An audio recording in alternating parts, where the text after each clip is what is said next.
WLW Cincinnati. It's 5 o'clock and time for the latest news from WLW Communications Exchange. President Kennedy will visit that rare thing, a Republican city in the South, on Friday. Dallas has turned to the GOP in recent years, but the city is important in Mr. Kennedy's plans for next year, since he carried Texas by only 43,000 votes in 1960.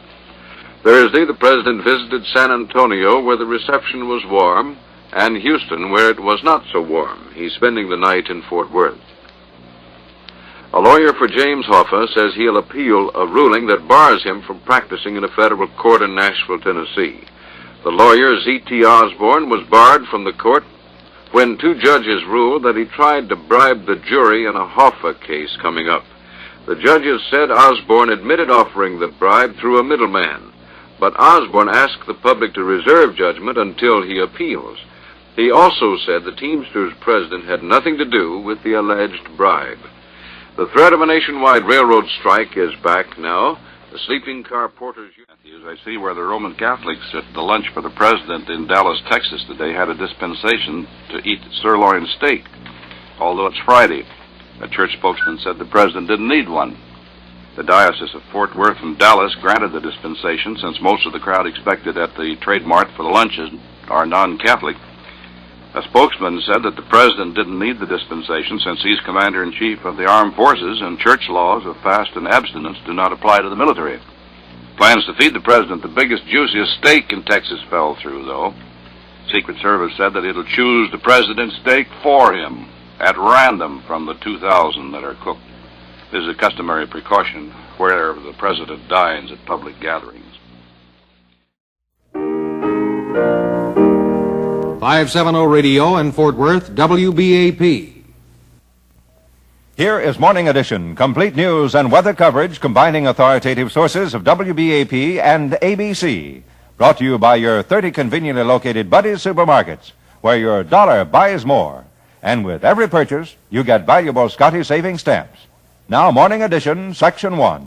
Good morning, everyone. This is Norwood McClendon reporting. Fort Worth temperature 56 degrees, Dallas 55, skies are cloudy, and very light rain is reported at both cities. President and Mrs. Kennedy arrived in Fort Worth from Houston late last night to an enthusiastic reception from huge crowds and spent the night in Suite 850 at Hotel Texas downtown.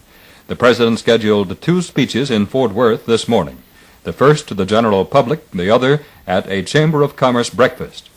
For WBAP News, here is Jack Brown reporting from Hotel Texas.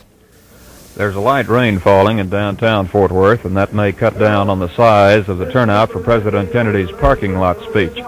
Mr. Kennedy is scheduled to make a short public talk, maybe 10 minutes, at 8:50 this morning. Indications are he will make the speech even if it's raining. It's still not known whether or not the First Lady will accompany the President to the parking lot, which is just south of the hotel. Mr. Kennedy will speak from a platform mounted on a truck. The hotel's marquee says, "Welcome, Mr. President," and under it stand 6 young co-eds from Carter Riverside High School. The girls got up at 3:30 this morning and arrived at the hotel at 5. They've been standing there ever since.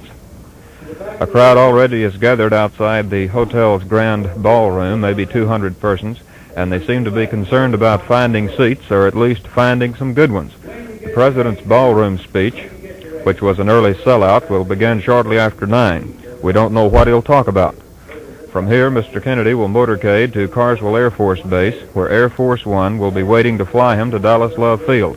6,000 persons greeted Mr. Kennedy when he arrived at Carswell last night. Hundreds more lined the route to the Texas Hotel, and about 4,000 persons were waiting for him at the hotel. All were cheering. The President said his reception was wonderful. This is Jack Brown reporting from the Grand Ballroom at the Texas Hotel. In San Antonio, Mr. Kennedy made a strong plea for an undiluted space program as he dedicated facilities at the School of Aerospace Medicine at Brooks Air Force Base. Later, he told an audience at a Houston appreciation dinner for Congressman Albert Thomas that Thomas, seeking re-election to a 15th term despite spinal cancer, is one of the nation's most remarkable congressmen. Mrs. Kennedy is proving an able campaigner as she charms the crowds with her smile, handshakes, and pleasantries. Last night, the First Lady addressed a Houston group of Latin American citizens in Spanish, telling them, I'm very happy to be in the great state of Texas. I'm especially happy to be with you, who are part of the great Spanish tradition, which has contributed so much to Texas. Mrs. Kennedy is visiting the state for the first time. For President Kennedy's public speech this morning, the public is asked to enter the parking lot from 9th Street. No cars will be permitted on the lot itself. Police Chief Hightower says that 8th Street will be blocked off between Main and Commerce, and that those streets plus 9th will be stopped to traffic if the crowd overflows into them. The President is expected to speak for about 10 minutes at the outside gathering and about twice as long at the breakfast. State Democratic leaders say they hope to announce a sellout crowd for a $100 a plate dinner honoring Mr. Kennedy in Austin tonight. This is the only announced political function of the President's Texas tour. Governor Connolly said yesterday ticket sales have far exceeded his earlier prediction of 2,500, and officials at Municipal Auditorium at Austin say 4,000 is about the maximum capacity for a sit-down dinner. Speaking there will be the President, Vice President Johnson, and Governor Connolly. 10 minutes past 7 o'clock, and 570 presents Southwest Weather with WBAP meteorologist Frank McHenry. Good morning, Mac. Good morning, everyone. In the weather news this morning, we have a low-pressure area extending from the west side of the Great Lakes down through Iowa, Nebraska, Kansas, Oklahoma, and Texas into Old Mexico.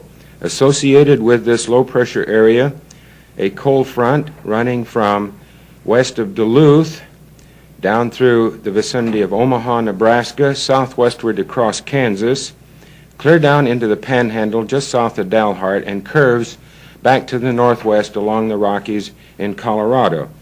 Preceding that cold front moving in from the north is a cold type occlusion moving through East Texas at the present time. This front is past Dallas, east of Fort Worth, extends on down to near San Antonio, swings southwestward into a low-pressure center in Old Mexico. As the front continues moving eastward today, the present shower activity will dissipate, and the clearing trend will set in with the winds coming from the west and later from the northwest. Farther to the west, we have a high-pressure area building in over Nevada, and as that high builds and the low-pressure area moves out, we will have improving conditions tomorrow. Let's pause now to hear this message. This is a direct appeal to more than 130,000 leading gas stations that proudly display the familiar bright yellow ANCO windshield wiper service cabinet. And it may interest you, too. Highway authorities now are convinced that about 7 out of 10 cars in America have dead wiper blades that can't stop streaking. Streaking dims vision, causes eye strain, forces abnormal traffic slowdown. Authorities claim that you at the gas pump can do most to correct this serious drag on storm traffic. So please help relieve much time-wasting, fender-bending traffic congestion. As each car comes up for gas, simply have ready the pair of fresh new ANCO wiper blades or refills that the car needs for clear vision. Hand them to the driver with their box. Let him look at them while you service the car. Then tell the driver you can install them in mere seconds. Time-saving, nerve-resting ANCO service brings car owners back for more, makes your boss happier, makes your job a better one. It's snowing in Kansas in the northwest corner of the state, also in Nebraska and parts of Colorado. The cold air moving southward will affect us in about 20 to 24 hours. Let's check now some of the temperatures and weather across the state. El Paso clear and 42, Wink clear 46, Lubbock high scattered and 43, Mineral Wells broken clouds at 2,000 feet, rain shower activity, temperature 53. Greater Southwest has broken clouds with very light rain, temperature 56. Dallas has overcast, very light rain, temperature 55. San Antonio overcast, temperature 59. Austin has a rain shower, temperature 58. College Station is overcast with 1.5 miles visibility with a heavy rain shower, temperature 52. Corpus Christi, high broken clouds, temperature 76. Brownsville, high scattered clouds, temperature 75 degrees. Now for the forecast. Mostly cloudy and cooler today and tonight, partly cloudy and mild Saturday. Scattered showers today and early tonight. High both days in the upper 60s, the low tonight in the mid-40s. The wind northwesterly 10 to 20 miles per hour, diminishing tonight, light and variable on Saturday. This is Frank McHenry saying have a nice day. Thank you, Mac. Each morning, Monday through Saturday, here's Southwest weather. And now stay tuned for Don Gardner. At 7:15 at the Tone, here's Morning Edition, Section 3. News around the world with Don Gardner, brought to you by Winston Cigarettes. Changing to a filter cigarette? Change to Winston. Winston tastes good, like a cigarette should. Now here is Don Gardner. Good morning from ABC News, New York. The Russians have finally answered a U.S. protest note of more than 2 weeks ago concerning blockades on the Berlin Autobahn. As expected, the Soviets turned down the protest, said they'll continue to make the rules on the Autobahn, and the Russians accused the U.S. of artificially provoking the Autobahn incidents. President Kennedy's job in Texas to patch up the Democratic Party. The job in its second day, 3 more speeches on tap: Fort Worth, Dallas, Austin. ABC microphones are with the president and on hand last evening in San Antonio when President Kennedy spoke of success in our space program. Whatever the difficulties, they will be overcome. Whatever the hazards, they must be guarded against. I think the United States should be a leader. A country as rich and powerful as this, which bears so many burdens and responsibilities, which has so many opportunities, should be second to none. The First Lady is also along on this Texas trip, and from all reports, she's making quite a hit with the Texans. More news in just a moment. Thinking of changing to a filter cigarette? Well, if you're thinking of changing to a filter cigarette, make it Winston. Change into a filter cigarette. Change to Winston. Because Winston tastes good like a cigarette should. Change to America's largest selling filter cigarette, Winston. No truer words ever spoken or sung. They tell you why, of all filter cigarettes, Winston is America's largest selling by far. Smoke Winston. Now back to the news. The Russian diplomatic exodus from the Congo is underway. One Russian diplomat arrived in Brussels this morning. Reportedly, he was barefoot. The Congolese hustled the Russian out of the country so fast he didn't have time to get all his clothing. The Congo is expelling the entire Russian mission. The CIA will be downgraded in the fight against communists in South Vietnam. This exclusive report from ABC's John Scally after the Vietnam strategy meetings in Honolulu. Scally says the step is being taken because the Central Intelligence Agency worked perhaps too closely with the deposed ZM regime. Important elections in Japan, but no surprises. The report from Ray Falk, ABC Tokyo. Japan's conservative Liberal Democrats have won a clear majority in the National Diet elections and thus remain in charge of the government for the next 4 years. The conservatives did a little worse than predicted. The left a little better than expected. The election was the dullest in Japan's recent history, with a record low of only 60% voting in Tokyo. There will be no changes in the government's pro-Western and cautious China policy. But Prime Minister Kida will have a tougher time within his own party. Ray Falk, ABC, Tokyo. With just a few scattered no votes, the Ecumenical Council today approved its first completed schema, voting overwhelming endorsement for the replacement of Latin by modern languages in much of Roman Catholic worship. ABC on hand at Columbia University last night in New York as former President Eisenhower spoke of the necessity for spiritual strength if a nation is to be great. And then Mr. Eisenhower talked about the place of religion or prayer in schools. We have a Supreme Court decision that in our great public system, we can make no mention of religion, or at least we cannot utter certain prayers. If for no other reason, the privately endowed and supported institution of education deserves our support, it would be because you are not so hampered and restricted. And former President Eisenhower was awarded the Alexander Hamilton Medal at Columbia. At Uvalde, Texas, birthday number 95 for John Nance Garner, a vice president under FDR. Now, a message from our sponsor. Hey, Tim, I got my car. Give you a lift home? Swell. I'm tired. Had a nagging backache lately. That can get you down. And with the sleepless nights that go with it, I feel dragged out. Last year, my dad was bothered by backache, but he found grand relief. Maybe you could, too. How? Try Doan's Pills. Good advice. That's Doan's Pills, an analgesic and mild diuretic to the kidneys. Nagging backache, also headache, dizziness, and muscular aches and pains may come on with overexertion, emotional upsets, or everyday stress and strain. Doan's pain-relieving action is often the answer, and they also offer mild diuretic action through the kidneys. So if nagging backache is making you feel worn out, tired, and miserable with restless, sleepless nights, don't wait. Try Doan's Pills, used successfully by millions for over 60 years. See if they don't bring you the same welcome relief. Get Doan's Pills today. For convenience, buy Doan's large size. This is news around the world. Back to Don Gardner after a pause for station identification. This is 570 WBAP in Fort Worth, Radio Refined. The time, 7:21. And there are more reports from Berlin, Moscow, Washington, Houston, New York City, and ABC microphones and reporters were on the scene to catch the voices of people making news as news around the world continues. There's now some doubt as to who will fill the foreign aid vacuum in Cambodia following Prince Sihanouk's renunciation of the dollar stream from Washington. It had been thought the Cambodian leader would ask Red China and Russia to fill the gap, but Sihanouk last night termed communist aid particularly dangerous and hinted that he may turn now to France. A search for the missing U-2 pilot continues even as the Navy plans to raise the wreckage of his plane from the Gulf of Mexico. There has still been no official announcement of the plane's mission, presumed to have been reconnaissance over Cuba. The wreckage of the U-2 was located in 100 feet of water yesterday in the Gulf near Key West, Florida.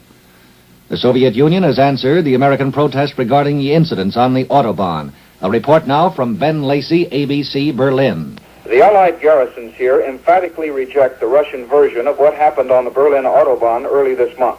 Officials declared again that the American, British, and French convoys did not dismount, and they were cleared on their terms. American officials vigorously deny the Soviet claim that the United States convoy tried to change clearance procedures, but gave up when it wouldn't work. Authorities say the Russian statement that the British and French convoys cleared without conflict is correct, because the Soviets did not choose to detain these two movements when they refused to dismount. Ben Lacey, ABC, Berlin. Now, the case for the Soviets spelled out last night by Radio Moscow. The Foreign Ministry notes that if the United States were not interested in causing incidents like the one at the Marienborn control post, it had only to issue the appropriate instructions to its military representatives without allowing situations to arise when any irresponsible American officer could provoke dangerous incidents. The Soviet Union expects the United States to take steps to end the regrettable deportment of its military personnel. The way Radio Moscow sees it, it's all our fault. The investigation into the affairs of Bobby Baker, the former secretary to the Democratic majority in the Senate, continues, and we get the latest from Pete Clapper, ABC, Washington. The Bobby Baker case continues to titillate Washington, probably a good deal more than the rest of the country. Today's big news is that the former Senate Majority Secretary apparently remains unworried. He's said to be sore at news stories about him, but cocksure he won't be nabbed for tax evasion. He's quoted as saying that when things unravel, he'll be okay. The unraveling, however, proceeds uncommonly slowly. Today, the Senate probe of conflict of interest charges against Baker will follow up new leads provided yesterday by Mrs. Trudy Novak. She testified privately about financial deals involving her late husband and Baker. Pete Clapper, ABC, Washington. And that's the report from Capitol Hill on news around the world. Drive out today, Arlington Way, for a 10-minute trip down the Arlington Strip. 1,000 cars in half a mile, and a silver wheel deal that's really worthwhile. Arlington, Arlington, Arlington, Arlington Auto Aisle. Have you seen the whole new car lineup for 1964? Now is the time to take a short drive out Arlington Way, where you can view and compare all the new cars at the easy-to-shop Arlington Auto Aisle. Not only can you save money with an exclusive silver wheel deal, but you can compare the features of the 1964 models without wandering from dealership to distant dealership. Over 1,000 cars from which to choose. Drive out today to Bob Cook Ford, Luke Pontiac Rambler, Nowell Dodge Renault, Vandergrift Buick, Vandergrift Chevrolet, and Butts Oldsmobile Cadillac. Arlington, Arlington, Arlington, Arlington Auto Aisle. At 25 minutes past 7, back to News Around the World. Now, President Kennedy's predecessor, Dwight D. Eisenhower, at Columbia University last night, spoke of American leadership. Our nation, to be the leader, it must be spiritually strong, or it will never have, in the long run, a great and expanding economy and the necessary military strength until the world has been led into paths of peace. And in Washington, General Eisenhower's Republican colleague, Indiana Congressman Charles Halleck, also had some comment on American leadership. During the 1960 presidential campaign, Mr. Kennedy filled the airwaves with what he called, quote, the need for strong leadership, the need to go forward with vigor. If we examine President Kennedy's handling of his legislative programs for his first 3 years, his 1960 campaign cries are more applicable today than 3 years ago. And speaking with Congressman Halleck, Illinois Senator Everett Dirksen. In the final analysis, it is President Kennedy's own mismanagement of his legislative program that has kept Congress in session since last January, and everybody in Washington knows it. The Republican Senator from Illinois, Everett Dirksen. A plan to enter Wisconsin Republican Congressman John Burns as a favorite son candidate apparently has gone by the boards despite Burns' impassioned defense yesterday of his stock holdings in a Wisconsin mortgage company. Congressman Burns obtained favorable tax treatment for the company. The probable Republican candidate for Wisconsin governor and a Wisconsin Republican National Committeeman both say Burns is now likely to forego the favorite son role at next year's presidential convention. An accident on an American firing range in South Korea has claimed the lives of 9 Koreans, injured 9 others. A U.S. artillery unit fired an Honest John missile onto the range. Despite warnings, the Koreans ran out to collect scrap from the first warhead, and when a second Honest John burst among them, that's when the casualties happened. An historic communications link with Japan. That story now from Al Mann, ABC, in the Mojave Desert in California.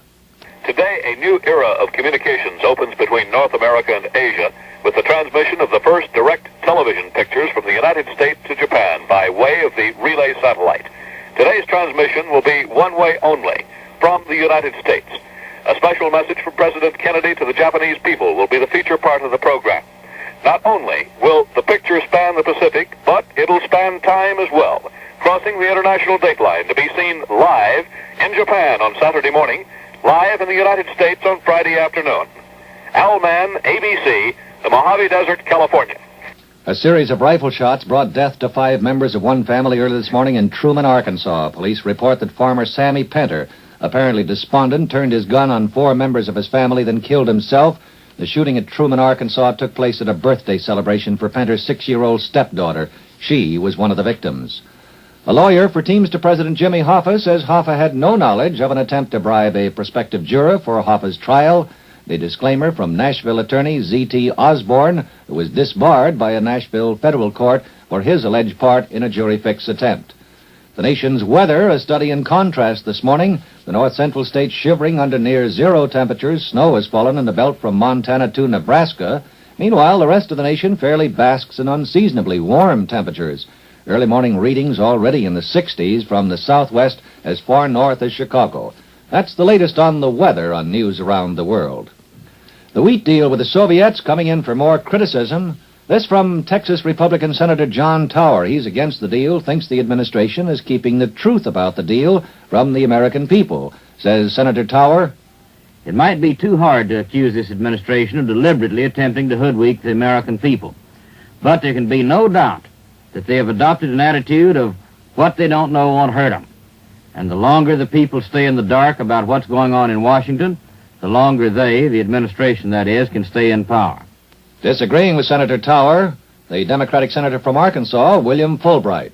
It is clear that our virtual embargo on non-strategic trade with communist countries has become self-defeating.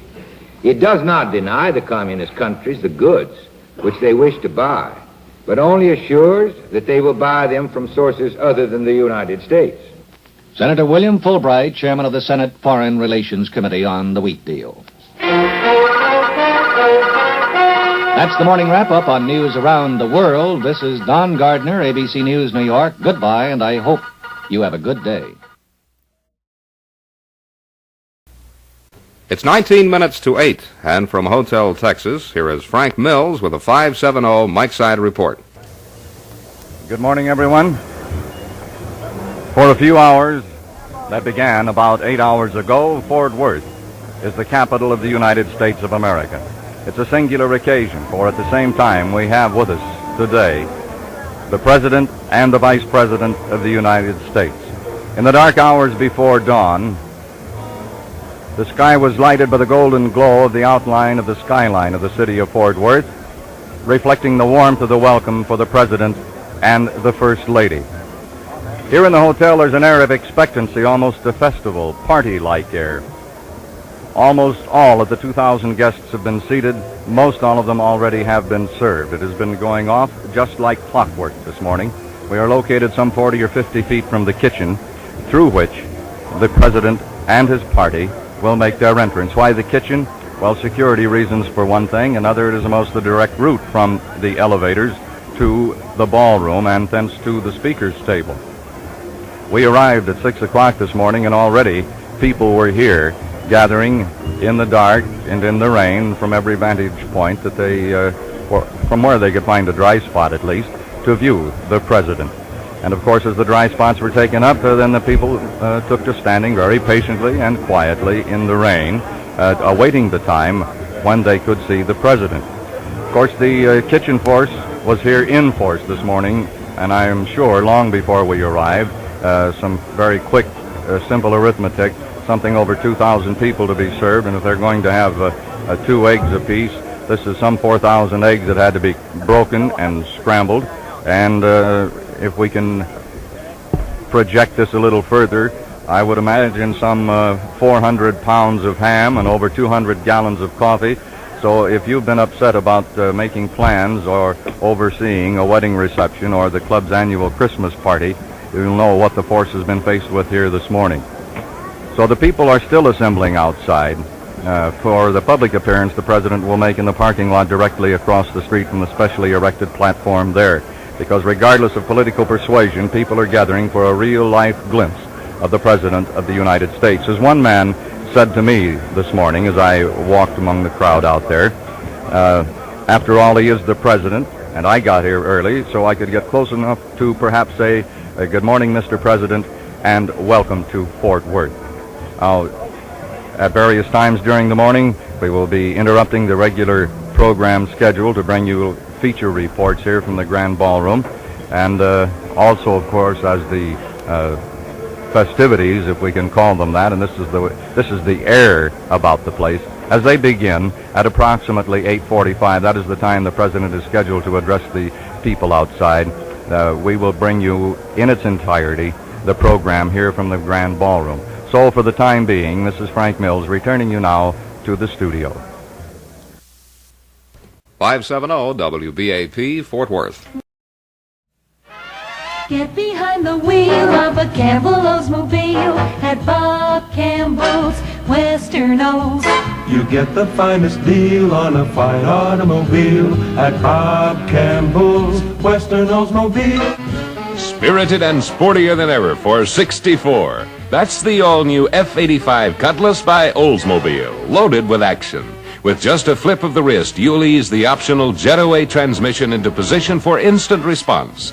Yes, this is where the action is, the all-new F-85 Cutlass. Inside, there's sports car dash, foam-padded bucket seats, and an optional center control console. And there are 3 models to choose from: new Holiday Coupe, Sports Coupe, and Sassy Convertible. That's F-85 Cutlass. Bob Campbell's Western Olds, where the action is for 64. So get behind the wheel of a Campbell Oldsmobile. Go to Bob Campbell's Western Olds. Back to the news. President Kennedy is scheduled 3 major speeches in Texas today at Fort Worth, Dallas, and Austin. The president and his wife spent the night at Hotel Texas after getting a warm welcome from crowds in 3 cities yesterday. They were cheered by thousands in Fort Worth last night when they arrived from Houston and San Antonio. In addition to an address at a Fort Worth Chamber of Commerce breakfast this morning, the president has scheduled a public appearance downtown shortly before 9 a.m. Jack Brown reports. President Kennedy's parking lot speech is still 50 minutes away, but several hundred persons have already gathered to hear him. They're wearing raincoats and holding umbrellas, but the rain has stopped. Inside, in the grand ballroom, some 2,000 persons are in their seats for Mr. Kennedy's second speech. That will begin around 9:10. The breakfast menu calls for eggs, 4,200 of them, Virginia ham, 65 big ones, 700 pounds of potatoes, 80 pounds of coffee, 72 gallons of orange juice, and an undetermined number of Parker House rolls. There's still no word on the subject of President Kennedy's breakfast speech. At the present time, Jimmy Ravito's combo is providing background music. The crowd is still coming in. People are being seated by the ushers, which includes TCU football coach Abe Martin. The head table is decked out with sprays of flowers, gladiolas, carnations, and something I can't recognize from here. Mr. and Mrs. Kennedy spent the night in Suite 850, a suite that has been outfitted with artwork from the French school, which Mrs. Kennedy prefers. The suite's gold carpet has been cleaned half a dozen times in the last few days. Every time they get it cleaned, cameramen plead for a few more pictures, and in getting them, they track dirt and mud on the carpet. 6 young co-eds from Carter Riverside High School apparently were among the first to show up this morning. They stationed themselves outside the hotel at 5 o'clock. After Mr. Kennedy's breakfast speech, he will motorcade to Carswell Air Force Base, where Air Force One will fly him over to Love Field in Dallas. This is Jack Brown reporting from the Grand Ballroom of the Hotel Texas. The motorcade returning the presidential party to Carswell Air Force Base is scheduled to leave downtown Fort Worth at 10:30 with departure for Dallas at 11:15 a.m. The president will address a luncheon in Dallas, then go to Austin for a major speech tonight at a party fundraising dinner. Another Dallas visitor is former Vice President Nixon, who's on a business trip for his New York law firm. He's made plans to leave Dallas this morning prior to President Kennedy's arrival. Nixon predicted Thursday that President Kennedy will discard Vice President Johnson as a running mate next year if the race looks close. In St. Louis, Republican National Chairman William Miller predicts there will be no draft candidate at next summer's GOP convention. He says that party presidential hopefuls will have to work for the nomination. He says anyone who just sits by expecting to be drafted is in for a disappointment. A birthday party for a 6-year-old girl ended in horror last night in a modest frame home near Truman, Arkansas. Authorities say that a 34-year-old drink-crazed farmer, apparently beset with family troubles, shot 4 persons to death and then took his own life. Police say Sammy Penter killed his wife, his mother-in-law, his sister-in-law, and his 6-year-old stepdaughter before shooting himself.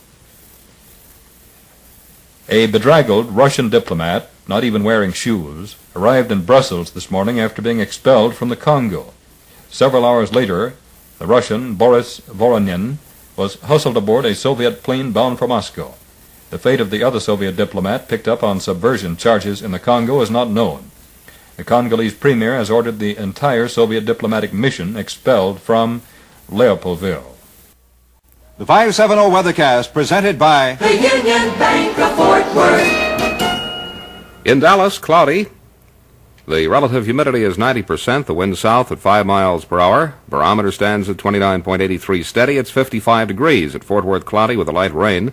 Humidity 86. The wind south-southeast 9 miles per hour. Barometer falling from 29.82. The present temperature 53 degrees. Time at the tone, 8:30 from Broadcast Hill, WBAP 570, Fort Worth. Good morning. Welcome to the Morning Man Show. Gene O'Bannon here with mostly music, of course. The President of the United States will speak at 9 a.m. from the Hotel Texas in Fort Worth on WBAP 820 in Fort Worth. And just a few moments from now, we'll be joining the festivities with Frank Mills and Nick Ramsey and David Daniels. So stand by. It's 21 minutes before 9, and from Hotel Texas, here is Frank Mills with an 820 Mike Side report. And we, with some 2,000 or more other people, are still awaiting the arrival of the president, who in approximately 6 minutes, if plans hold up, will be speaking to the crowd outside, rain or no rain, in the parking lot directly across the street from the south entrance to the Texas Hotel. He'll be speaking from a specially erected platform there. Political observers, are saying that the president's appearance in Texas this time will be observed as a weather vane for the 1964 campaign. If that is so, the president can point to his abilities as a rainmaker, and if he can sell that idea, he ought to gain a lot of support, because if there's one thing that all of Texas has agreed upon, it is that we do need rain. We've had it a couple of days ago, we have it today, and there is an outside chance at least that they might break up long enough for him to make a dry appearance out there in the parking lot, but if it doesn't, then it would be a wet one according to plans. Things should clear pretty well by the time of his arrival in Dallas this afternoon, and better than a 50-50 chance that festivities, the parade, etc. there will be conducted without showers. But the showers will begin to form again. The instability will still be with us, and probably the rain will follow the president on down to Austin. Well, as I mentioned earlier this morning, Nick Ramsey, who was with us here at our WBAP microphones today, has been circulating through the crowd with the tape recorder. That shows you how long I've been doing this. The tape recorder, getting interviews with people. And here are some interesting comments that he recorded about an hour or two ago. Let's talk to a lady here at the Presidential Breakfast in Hotel Texas. Your name, please? Mrs. Edward Moore. Where are you from, Ms. Moore? I'm from Fort Worth. You're from Fort Worth. What, did you get up early this morning, earlier than usual? I got up at 5 o'clock. First time I set the alarm in years. I see. What brings you to the breakfast primarily? Is it to see the president, or is it the charm of the First Lady? What is the most attractive element of the presidential breakfast? The most important thing is to see the president, then to see Mrs. Kennedy. I think she's lovely, but I think our president does come first. I see. She's a lovely person. Well, you look like you're happy to be here. Very happy. That's good. Let's talk to another lady here. What is your name, please? Mrs. Bob Cartwright. And where are you from, Miss Cartwright? Fort Worth. Fort Worth. Well, we're well represented this morning. Yes. What is the particular attraction here for you? Well, I agree with the First Lady there that our president is most important. And I'm sure you're looking forward to a good breakfast. Oh, yes, after standing here this long. How long have you been here this morning? Since 6:15. Since 6:15. You've been here in the hotel? Yes. Well, it looks like everyone got up early. I remember when I came in at 6 o'clock, there were a group of youngsters who had been standing at the front of the hotel since about 3 o'clock. Oh. And so it seems that the President and the First Lady and their being in Fort Worth and in Dallas appeals to a lot of people. Yes, I'm sure. Let's talk to this gentleman here. Is this Mr. Cartwright? Yes. All right, sir. Bob Cartwright. Yes, sir. And I know you look like you've been looking forward to the breakfast. Well, you're one of the fortunate 2,000, I believe. Yes, but I waked up at 2:30 and couldn't go back to sleep, so this is a rough day. I see. Is it, do you like the idea that the president is visiting our town?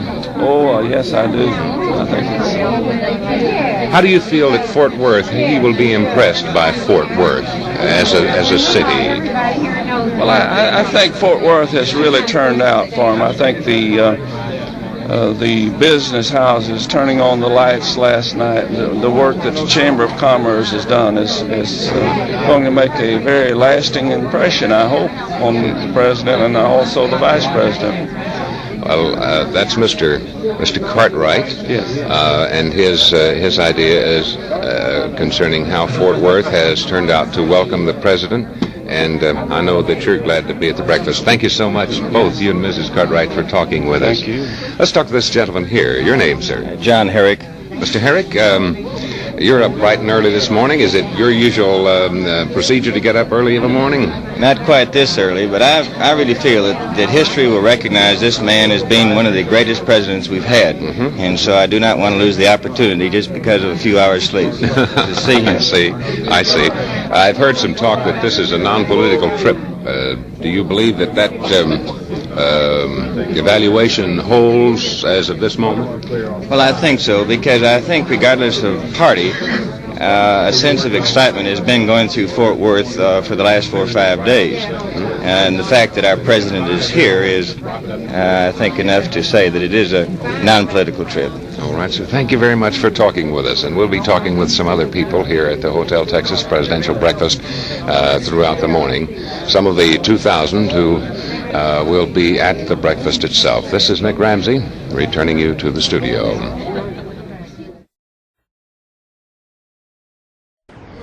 This is David Daniel just outside Hotel Texas on the parking lot, awaiting the arrival of President Kennedy for his outside speech at 8:45.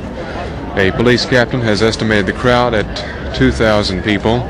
They're about 50 deep, forming an arch behind wooden barricades and forming a semicircle. An announcement was just made that President Kennedy, along with Vice President Johnson, Senator Yarborough, and Representative Jim Wright would be here in just a moment, and urged the crowd to bear with us. And that was the result, an outburst by the crowd. And here is the President. President Kennedy is flanked by Representative Jim Wright. You hear the crowd applaud him. He's making his way across 8th Street.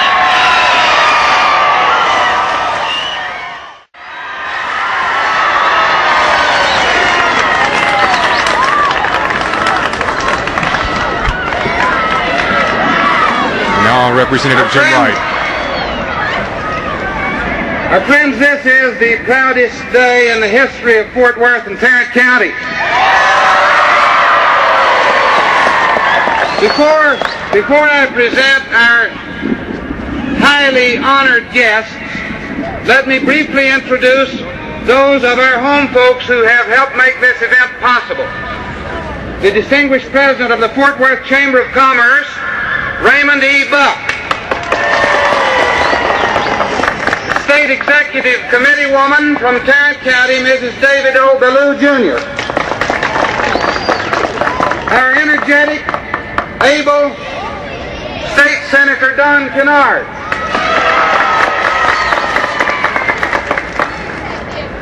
May I present to you the senior senator from the state of Texas, the Honorable Ralph W. Yarborough. And one who hardly needs an introduction, Fort Worth's own distinguished governor of Texas, John B. Connally. And now it is my high honor and great privilege to present to you the greatest Texan of them all, who has reflected more glory and credit upon the Lone Star State, done more good for the Lone Star State, served the nation more admirably than any other Texan in the history of our state, the Vice President of the United States, Lyndon B. Johnson. Congressman Wright, Mr. President, Senator Yarborough, Governor Connally, ladies and gentlemen, it is my high honor and my great privilege to present to the good people of Fort Worth our able, our beloved, our fearless leader of the United States and all the free world, the President of the United States.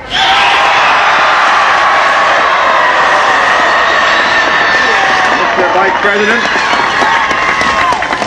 Jim Wright, Governor, Senator Yarborough, Mr. Buck, ladies and gentlemen, there are no faint hearts in Fort Worth, and I appreciate your being here this morning. Mrs. Kennedy is organizing herself. It takes longer, but of course she looks better than we do when she does it. But we appreciate your welcome. This city's been a great western city, the defense of the West, cattle, oil, and all the rest. It has believed in strength in this city, and strength in this state, and strength in this country. What we're trying to do in this country and what we're trying to do around the world, I believe, is quite simple. and that is to build a military structure which will defend the vital interests of the United States. And in that great cause, Fort Worth, as it did in World War II, as it did in developing the best bomber system in the world, the B-58, and as it will now do in developing the best fighter system in the world, the TFX, Fort Worth will play its proper part. And that is why we have placed so much emphasis in the last 3 years in building a defense system second to none. Until now, the United States is stronger than it's ever been in its history. And secondly, we believe that the new environment, space, the new sea, is also an area where the United States should be second to none. And this state of Texas and the United States is now engaged in the most concentrated effort in history to provide leadership in this area as it must here on Earth. And this is our second great effort. And next December, next month, the United States will fire the largest booster in the history of the world, putting us ahead of the Soviet Union in that area for the first time in our history. And thirdly, for the United States to fulfill its obligations around the world requires that the United States move forward economically, that the people of this country participate in rising prosperity. And it is a fact in 1962 and the first 6 months of 1963, the economy of the United States grew not only faster than nearly every Western country, which had not been true in the 50s, but also grew faster than the Soviet Union itself. That's the kind of strength the United States needs economically, in space, militarily. And in the final analysis, that strength depends upon the willingness of the citizens of the United States to assume the burdens of leadership. I know one place where they are. Here in this rain, in Fort Worth, in Texas, in the United States, we're going forward. Thank you.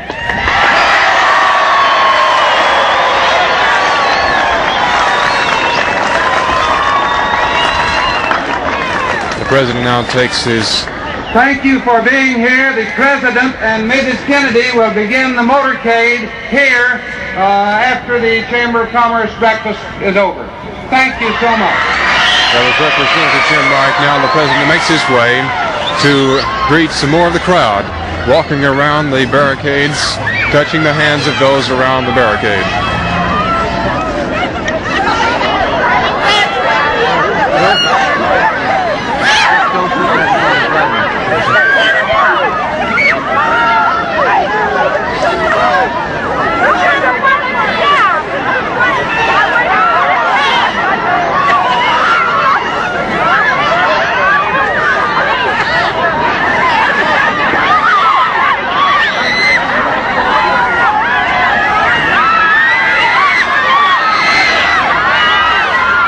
This is the crowd as they shake hands with President Kennedy. He's making his way through the crowd.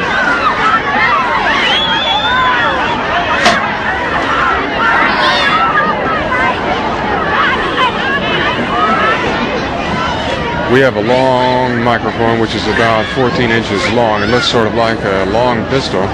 Secret Service agent approached us and says, just don't put that in front of the President.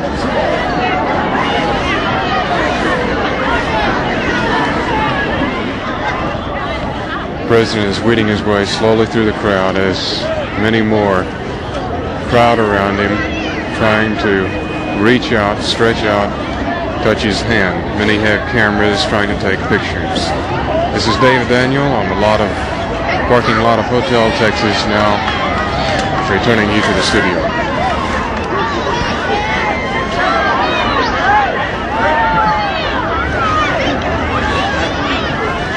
Real good, Jack.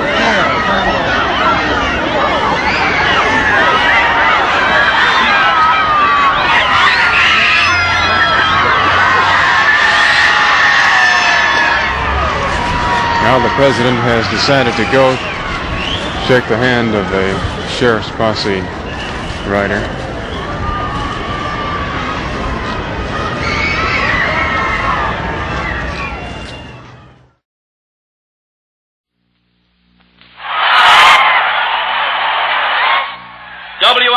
Radio, the home of Cincinnati Royals basketball, and this is Ed Kennedy, your play-by-play commentator, inviting you to join us tonight on this station for the NBA game between the Royals and the Detroit Pistons. Charlie Wolf, now coaching the Pistons, will be bringing in a squad of All-Americans, led by Bailey Howell. We'll be at the mic and hope you'll be at your radio tuned to WLW. Time is 8:30 tonight on WLW Radio Cincinnati. It's now 10 o'clock a.m.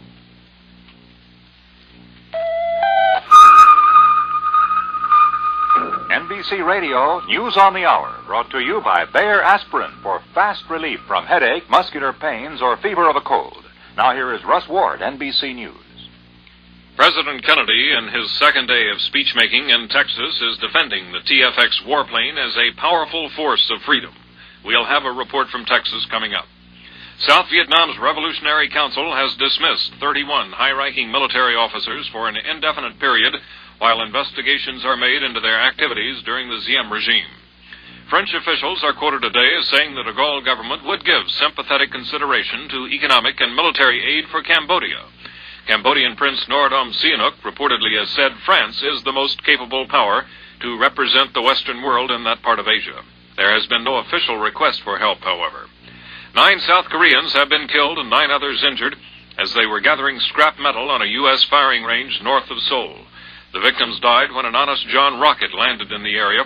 An Army spokesman said the South Koreans had been warned of danger on the firing range, that they were trespassing when the tragedy occurred. By a margin of more than 100 to 1, delegates to the Roman Catholic Ecumenical Council have given final approval to the use of modern languages instead of Latin in most forms of church worship. This is the first definitive action by the Council. That report on the President and other news after this from Bayer Aspirin. Did you know that the average American has 3 or more colds a year? If you should come down with the pains or fever of a cold or flu during this cold and flu season, remember this. To feel better fast, Bayer Aspirin is the kind of pain reliever doctors recommend. Reporting on a government-financed study of 5 leading pain relievers, an article in the Journal of the American Medical Association showed that Bayer Aspirin was unsurpassed by any of them for speed and strength of relief. The report also showed that Bayer Aspirin was as gentle to the stomach as any product tested, including the higher-priced Bufford product. On the other hand, the 2 combination of ingredients products tested upset the stomach considerably more often.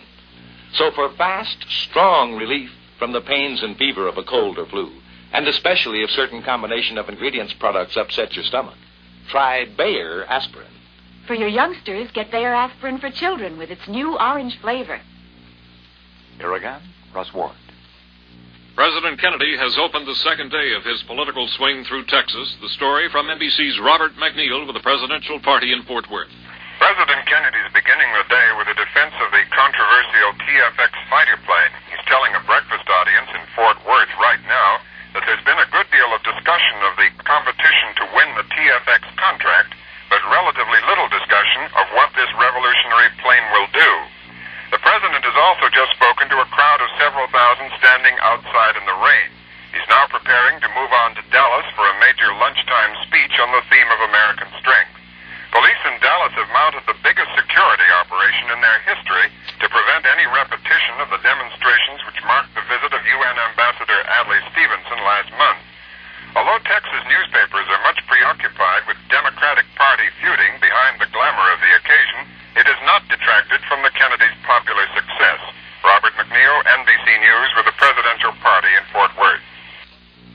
French President de Gaulle and West Germany's new Chancellor Erhard have ended 2 days of talks in Paris with a reaffirmation of the French-West German Treaty of Cooperation signed last January.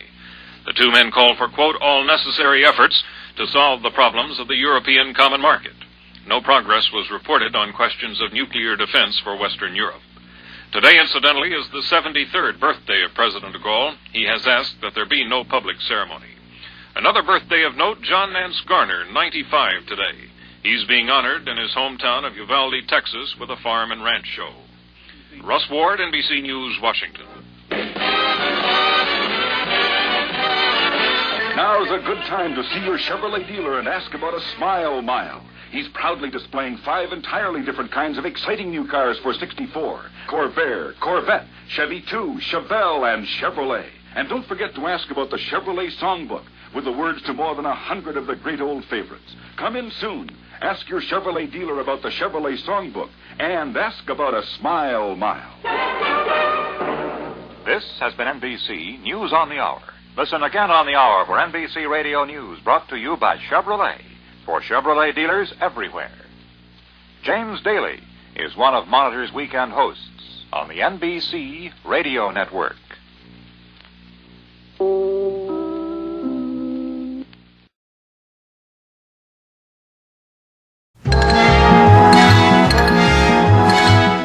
Total information news from WBAP Fort Worth. Norwood McClendon reporting.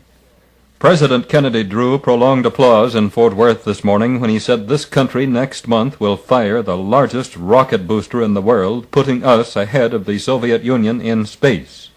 Later, President Kennedy told a Fort Worth breakfast audience that Texas ranks 5th among the states in prime military contract spending. He also spoke well of the TFX fighter plane contracted to General Dynamics Fort Worth. From Fort Worth, the President and Mrs. Kennedy and their party go to Dallas, where the Chief Executive addresses a luncheon gathering. Tonight they'll be in Austin. The Kennedys will meet the people again in the downtown Fort Worth, back to Carswell motorcade, as they proceed up Main to Belknap, west to Jacksboro Highway, then to River Oaks Boulevard, and on to the air base. The party is scheduled to leave for Dallas at 11:15. Your straight line to reliable reporting, WBAP Fort Worth, where the news comes first.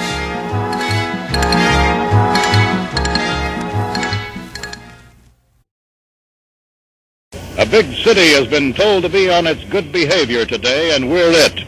From Dallas Love Field, the Dallas-Fort Worth area broadcasters bring you a special description of the arrival of President John F. Kennedy. At this moment, 3 special jetliners are supposed to be in the air between Dallas and Fort Worth. They were scheduled to take off a few moments ago from Carswell Air Force Base in Fort Worth for the brief flight to Dallas. Mr. and Mrs. Kennedy and their official party began their Texas tour yesterday morning when they departed Washington. From there, they have visited Houston, San Antonio, then on to Fort Worth, where they spent last night. If time allows, we'll bring you up to date on their stops at those 3 previous points. But right now, the eyes of Texas and the nation are focused on Dallas. The president's car is being delayed momentarily. We can't see from here exactly what is holding it up. Yes, we can, too. He has now decided to shake hands with 1 or 2 more people, and that is the cause for the delay. But this is the moment where the Secret Service has its point of tension. As we have talked with many of these Secret Service men in the past few days who've arranged for the president's security, they say when the president stops moving, that's when we're concerned, because that is when the possibility of trouble comes to the forefront. And here comes the president now. In fact, he's not in his limousine. He's departed the limousine, and he is walking. He is reaching across the fence, shaking hands with many of the people who have come here to see him. He is closely accompanied by Dallas police officers and, of course, the Secret Service. But Mr. Kennedy stepped out of the automobile. He is now shaking hands. Mrs. Kennedy is right behind him, and they are walking along the line of the fence, shaking hands with some of the hundreds of people who have come here to view their arrival. Now, this is a distinct departure from the plan that had been set forth many, many days ago. And now here's Mrs. Lyndon Johnson. She also is going along. So is the Vice President. They're making their way along the line of the fence and still are not in the official limousine. The only members of the official party in the presidential limousine who didn't depart are Governor and Mrs. Connolly. They have stayed in the limousine. But the President, the First Lady, the Vice President, and Mrs. Lyndon Johnson all are walking along the edge of this fence, shaking hands with the crowd. And they are being greeted by placards of varying emotion and political feeling. Those saying, "We're with you all the way, JFK," and those saying, "Help JFK stamp out democracy." So he is seeing Dallas County politics at the height of a very boiling moment in Dallas political history. Thousands of children now swarming, trying to get over the fence, the Dallas police trying to keep them back, and the security is tense at this time, but is going beautifully. Vice President and Mrs. Johnson are, some 25 to 30 feet behind the President and the First Lady in the handshaking tour, the unofficial, unscheduled handshaking tour. And now, the President and First Lady are retreating from the fence. They're heading now for the official limousine where Governor Connolly stands, waiting their arrival so that they can make their way downtown and out to the Trade Mart. But this was one of those impromptu moments for which President Kennedy is so well known. So many times you have heard that the Secret Service men suddenly find themselves without the President, that suddenly he has left them and stepped into the crowd, the milling throng, and decided to shake hands and give his personal greetings. And this, once again, he did. So you could say perhaps that this is more the norm now than the unexpected, because it has been done so many times. And there's the gunmetal gray limousine, blue and gray, pulling away now from the fenced area. The President and Mrs. Kennedy seated on the back seat, Governor and Mrs. Connolly on the second seats or jump seats, and then the official driver and Secret Service men are in the front seat, and immediately behind them another car swarming with the Secret Service. Car making its way through the rain puddles left by this early morning rain, and all of the other vehicles in the official motorcade are now falling into line, and the trip to downtown Dallas and the Trade Mart is underway. Another group of spectators lining a parking lot area. The presidential car has slowed down so that they may see and that he may wave to them, but now the motorcycle escort, a flying wedge of some 12 Dallas police motorcycles leading the way, and the pace is picking up as they head for the departure gate and the trip downtown to the Trade Mart. This has been a special broadcast of the arrival of the official presidential party. President and Mrs. Kennedy, Vice President and Mrs. Lyndon Johnson, and other members of the official party as they arrive in Dallas today, where they will attend the luncheon and the President will make an address. They will depart here at 2:30 for Bergstrom Air Force Base at Austin. Then will be overnight guests at the LBJ Ranch, and then they will, unofficially, our schedule says they will depart at noon tomorrow for Washington. So the party is now leaving Dallas Love Field, and the spectators are scrambling. It looks like bargain day right after Christmas, as thousands of people dash madly to get another view of the President as he and his First Lady depart Love Field. The special broadcast, a full effort on the part of the Dallas-Fort Worth area broadcasters. We have been speaking from atop a huge broadcasting van where we hope we've given you somewhat of a word picture of what has occurred here today. And now we return you to your local studios from Dallas Love Field. The speech of President Kennedy at the Dallas Trade Mart will be broadcast by 570 Radio. Stay tuned for the President's Dallas speech at the Trade Mart on 570 Radio. This is WBAP 570 Fort Worth. Our time now 6 minutes before 12 noon. A new date set for disarmament negotiations. The 17 nations taking part in the disarmament discussions have decided to try again in Geneva beginning January 21st. President Kennedy keeping a date. He's now in Dallas, Texas. That's an area where there are a lot of supporters of Arizona conservative Republican Senator Barry Goldwater. Mr. Kennedy expected to take a few pot shots at Senator Goldwater's stand that American field commanders be given authority to use nuclear weapons. Earlier today in Fort Worth, the President spoke to a breakfast meeting of the Chamber of Commerce. He praised the military hardware the Texas plants turn out, and then ABC microphones picked up this reference to a new plane to be built by General Dynamics in Fort Worth. There's been a good deal of discussion of the long and hard-fought competition to win the TFX contract. But very little discussion about what this plane will do. Then the President went on to praise the TFX as a plane that will serve all our military forces and give the free world an aircraft no other on Earth can match. Mr. Kennedy made no reference to the congressional hassle over the award of the contract to General Dynamics instead of Boeing Aircraft's cheaper version. One man who won't be in Dallas when the President arrives, former Vice President Richard Nixon.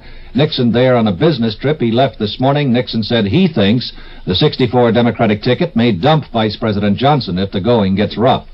There's another bit of hoopla going on in Texas today. In Uvalde, John Nance Garner is celebrating his 95th birthday. Cactus Jack was vice president during FDR's first 2 terms. A little while ago, ABC telephoned the Garner Ranch. We talked with a member of the Garner household, Ray Scott. We asked Scott about Mr. Garner. He's pretty happy. He's having a good time. The president just called, and he welcomed him to Texas.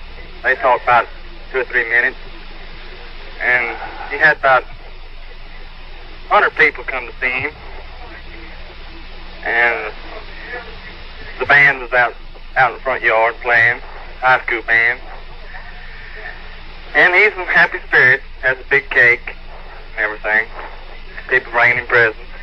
And our best wishes to John Nance Garner. That Alabama grand jury coming to Washington will get a chance to look around the Justice Department, but neither Attorney General Kennedy nor any other department official will appear for questioning. The Alabama jury is attempting to question the Justice Department about the use of an automobile to take the Reverend Martin Luther King to a civil rights rally.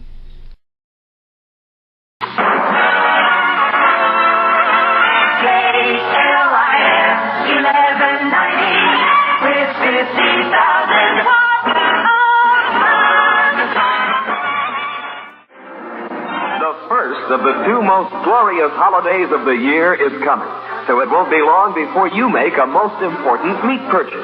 Yes, Thanksgiving is only days away, and this happy holiday will be just a little better this year if a little forethought goes into the purchase of the traditional turkey.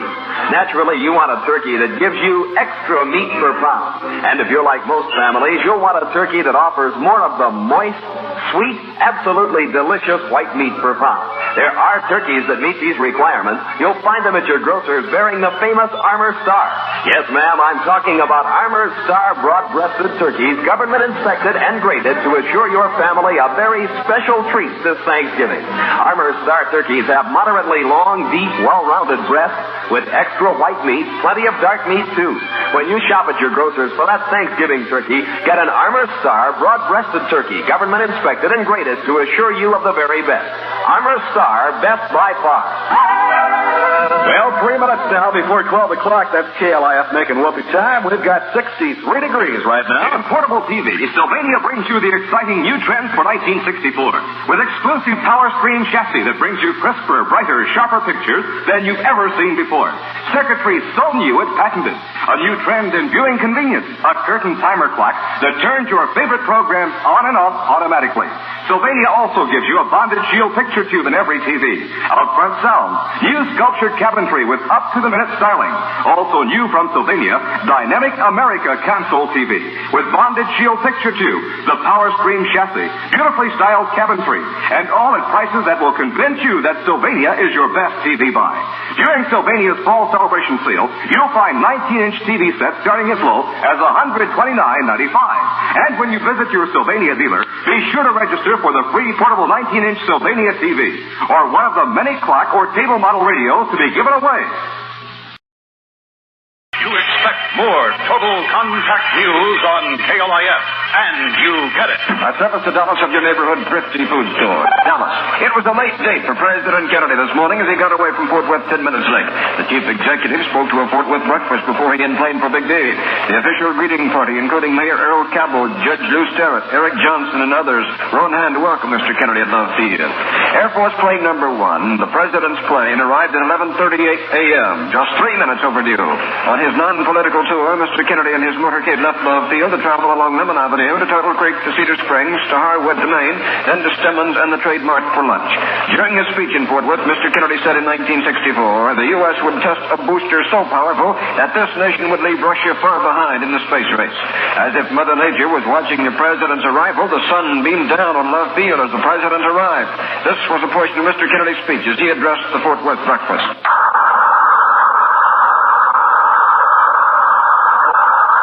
Combined military-civilian defense payroll is well over $1 billion. I don't recite these for any partisan purpose.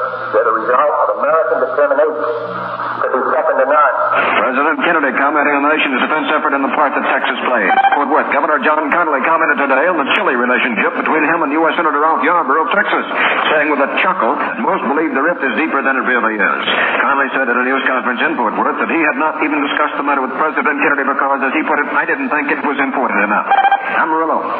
Twin cold fronts are moving through Texas, setting off scattered rainfall and promising lower temperatures over the state. One front is moving in from the west, the other from the northwest. A squall line moving ahead of the fronts poured a half-inch of rain on Henderson in east Texas in just 15 minutes. Temperatures plunged 10 degrees and winds gusted to 55 miles an hour. The winds knocked down a few tree limbs but otherwise caused no damage. Grab your hats, folks, and hurry to your Thrifty Food Store. It's Thrifty's Big Del Monte Dollar Day sale with red-hot specials for Thanksgiving. Famous Del Monte pineapple juice or pineapple grapefruit drink, for example, one. Never too tart and never too sweet. Big 46-ounce can, 3 for $1.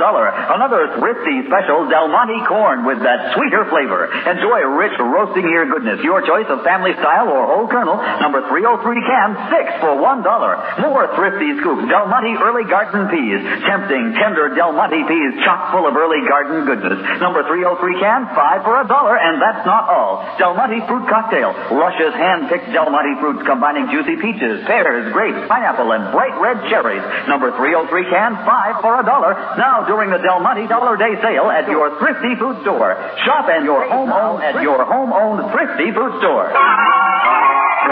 Dallas weather, mostly cloudy and cooler this afternoon, partly cloudy and colder tonight. Fair Saturday, high both days, 62, low tonight, 38. Current conditions, the barometric pressure steady at 29.87. Wind is out of the west-southwest at 15 miles per hour, relative humidity 65%.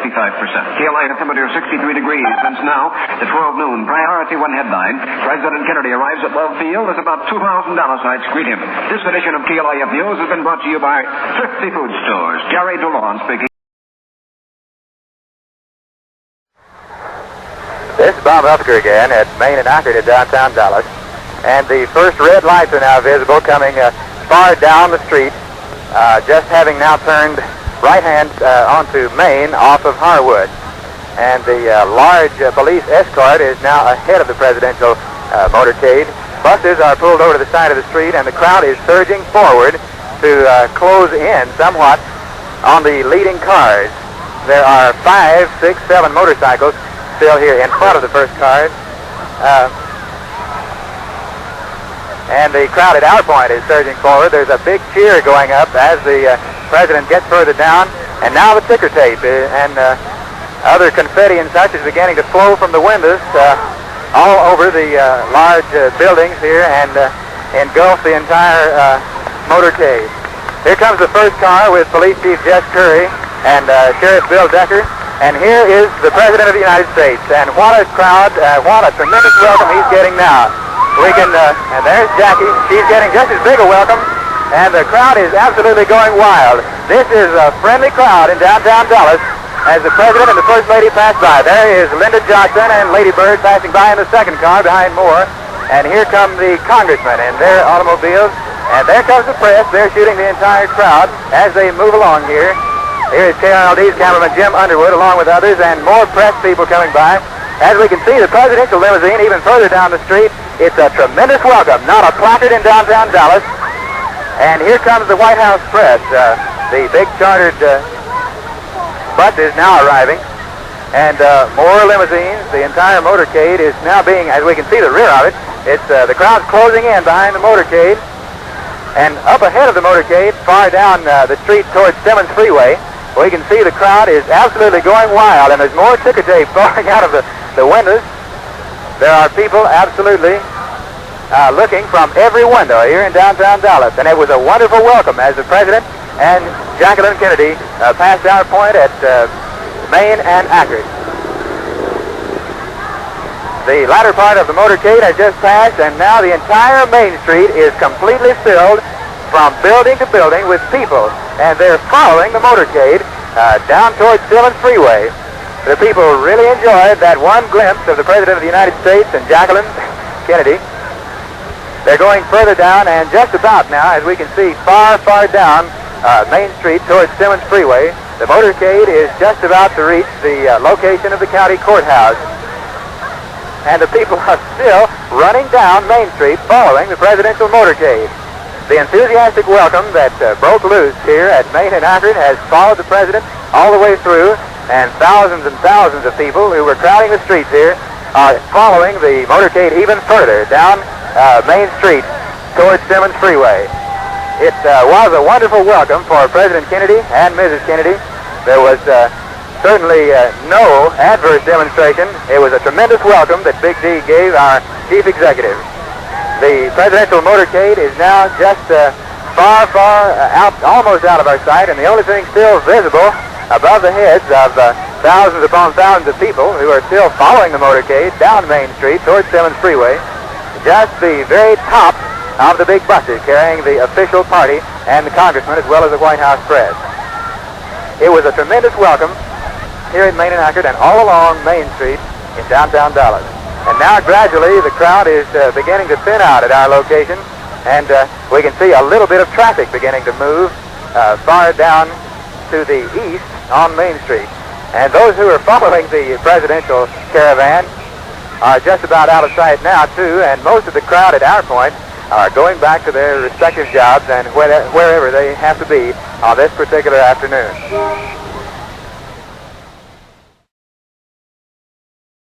This is the nation station, WLW in Cincinnati, your Clear Channel service. Eastern Standard Time, 1:30. NBC Radio News on the Hour, brought to you by Wynn's friction-proofing products to correct and prevent car trouble from radiator to gas tank. Now here is Martin Agronsky, NBC News. President Kennedy denounced critics of his foreign policy today as prone to confuse rhetoric with reality. On the second day of his Texas tour, the president used a Dallas speech to contend that those who advance seemingly swift and simple solutions to every world problem will end in endangering the nation's security. Though the president didn't mention Arizona Senator Barry Goldwater by name, there was no doubt his remarks were aimed at the man who is now regarded as the front runner for the Republican presidential nomination. Acting Commerce Secretary Franklin D. Roosevelt, Jr. has testified to the Senate Banking Committee that the U.S. will have to hurry its decision on selling surplus wheat to the Soviet Union, as the Russians have now set a May 21st deadline for beginning shipments. Roosevelt argued against the proposal of South Dakota Senator Munt to bar government-sponsored credit for wheat purchases by any communist nation. He contended this restriction would bar U.S. businessmen from getting a fair chance to win a part of Russia's annual $4 billion of trade with the free world. At the United Nations in New York, the 17 member states of the presently postponed Geneva Disarmament Conference voted to resume negotiations at Geneva next January 21st. And more news after this from Wynn's Friction Proofing. Carefree driving begins with a can of Wynn and a can of Wynn. Today. Did it happen this morning? Did you step on the gas and finally realize that the pep and zing your car used to have is gone? Sort of takes the joy out of driving, doesn't it? Well, there's a very good answer to your problem. It's called Wynn's Friction Proofing. Wynn's Friction Proofing restores a healthy measure of the pep your car has lost with age. It increases power and gas mileage, makes starting easier on cold mornings. But best of all, Wynn's Friction Proofing penetrates the surfaces of the moving parts inside your engine. It smooths and seals these parts to hold engine wear to an absolute minimum. Next time you stop for gas or service, add a can of Wynn's Friction Proofing to your crankcase. Your satisfaction is guaranteed, or your money back. So add a can of Wynn today. Here again, Martin Agronsky. A two-day conference between West Germany's Chancellor Erhard and France's President de Gaulle has ended, and a report from NBC's Bernard Frizzell in Paris. West German Chancellor Ludwig Erhard made plain here today the German government's reliance upon the United States for its defense against the threat of Soviet aggression. That was the note on which Erhard wound up his two-day visit here to President de Gaulle. The French were reportedly careful not to present to Erhard a choice between themselves and the United States. But the Germans were said to be astonished at the sharply critical attitude of the French toward American policy. A joint communique called for all necessary efforts to get the common market moving forward again and to increase trade with the United States through the forthcoming Kennedy round of negotiations for tariff reductions. But no concrete agreements were announced. This is Bernard Frizzell, NBC News, Paris. Democratic Senator George McGovern of South Dakota, home state of the Fisher quintuplets, has a letter from a constituent that he finds hard to answer. The constituent writes that he doesn't mind a bit all the gifts to the Fisher family, but that he feels he's being unfairly treated despite his similar circumstances. I've got 5 children, too, he complains to Senator McGovern, and just because mine came one at a time, no one has given me a cent. Michigan's Governor George Romney insisted today at the Midwest Governors Conference in Omaha that he is not seeking the Republican presidential nomination next year. This is Martin Agronsky, NBC News, Washington. When your child is sick with a cold or flu, remember what doctors recommend. Bed rest, plenty of fluids, and aspirin to reduce fever and relieve pains. When you give orange-flavored Bayer aspirin for children, your child will feel better fast. And knowing he feels better, so will you. Each tablet is the 1 1/4 grain dosage doctors recommend for children. And it gives you such confidence to know you're giving the best. So always, orange-flavored Bayer aspirin for children. This has been NBC News on the Hour. Listen again on the hour for NBC Radio News, brought to you by Bayer aspirin for children. Emphasis adds to your listening enjoyment weekdays on the NBC Radio Network.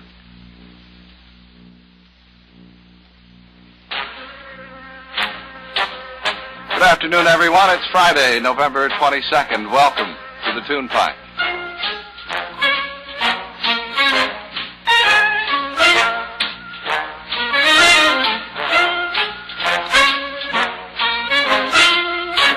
Fred Bernard and Little Abner here until 3 o'clock.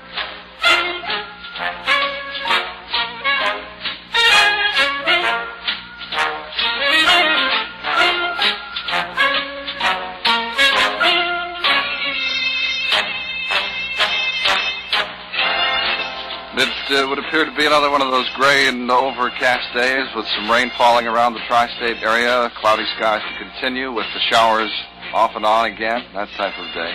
Be a little windy this afternoon, too, with highs in the upper 60s. While we're at it, we'll get right to the forecast. Present temperature is 58 here in Cincinnati, and the relative humidity at 85%. Indianapolis has rain and 58. Dayton has rain, 65 there. Columbus, 65. Louisville, 68. Lexington, 69. Huntington, 69 degrees, and they're all reporting cloudy skies. Leading edge of the rain is showing on the radar from near Toledo to Dayton to Andersonville, Indiana, to midway between Louisville and Evansville. Now you have it all in your mind. This place is the eastern edge, about 40 miles west of Cincinnati. The rain is spreading eastward, 15 to 20 miles an hour. We may have a few sprinkles in advance of the main rain area, which falls mainly on the plain, but that's next week. This week, Little Abner. WLW is the only station permitted by the Federal Communications Commission to broadcast on 700 kilocycles in this country by international agreement. It's the responsibility of WLW to provide service to many thousands of people who live either in rural communities or on farms or in towns not large enough to support its own local radio station. For many years now, WLW has attempted to meet its responsibilities and obligations to provide this service. Its management, farm department, and staff earnestly solicit your suggestions as to how our service might be improved, either in the field of entertainment, news, or information that's important to you. Your comments and suggestions will certainly be appreciated. They'll receive the careful and thoughtful consideration of all of us here at the Nation Station. We ask that you address them to Steve Crane, General Manager, WLW in Cincinnati, Ohio. Now to Dogpatch USA, and before we get the proceedings underway, we'll have to stand by here just a moment. There may be something happening. Yes, there is. There's a bulletin just handed me from Dallas, Texas. An unknown sniper fired 3 shots at President Kennedy. This is in connection with President Kennedy, who is now touring Texas, as you know. I'll tell you exactly how this reads. Dallas, an unknown sniper fired 3 shots at, and then there are 5 letters, PMOUX, then a flash. Kennedy's name is misspelled, flash again, and at the bottom of this headline it says, Kennedy, seriously wounded. We will, of course, be awaiting further details on this story, so please stand by. This report just in from Dallas, Texas. An unknown sniper firing 3 shots, evidently at the presidential party, while they were touring Texas. At the bottom of this, it says, Mr. Kennedy has been seriously wounded. We will, of course, bring you details as they are received. This is Edwin Newman in the NBC newsroom in New York. This information from Dallas. President Kennedy was given the last holy rites of the Roman Catholic Church today. That was, of course, after he was shot down by a would-be assassin while he was riding in a caravan through downtown Dallas. A Catholic priest who helped perform the last rites said he did not believe the president was dead. The Catholic priest, in other words, said he believed the president was still alive. The priest left the emergency operating room at Parkland Hospital, where the president is lying, and walked out of the hospital. We hear from Washington that Attorney General Robert Kennedy and the president's youngest brother, Senator Edward Kennedy, are on their way to Andrews Air Force Base to catch a plane for Dallas. Also in Washington, the director of the FBI, J. Edgar Hoover, has, of course, instructed the Dallas office of the FBI to make an all-out investigation of the attempt on the life of President Kennedy and of Governor John Connally of Texas. Governor Connally was shot in the back below the shoulder blade. Here is a flash from Dallas. 2 priests who were with President Kennedy say he is dead of bullet wounds suffered in the assassination attempt today. I repeat, a flash from Dallas. 2 priests who were with President Kennedy say he is dead of bullet wounds. This is the latest information we have from Dallas. We are, of course, standing by to give you all available information as it comes to us. I will repeat with the greatest regret this flash. 2 priests who were with President Kennedy say he has died of bullet wounds.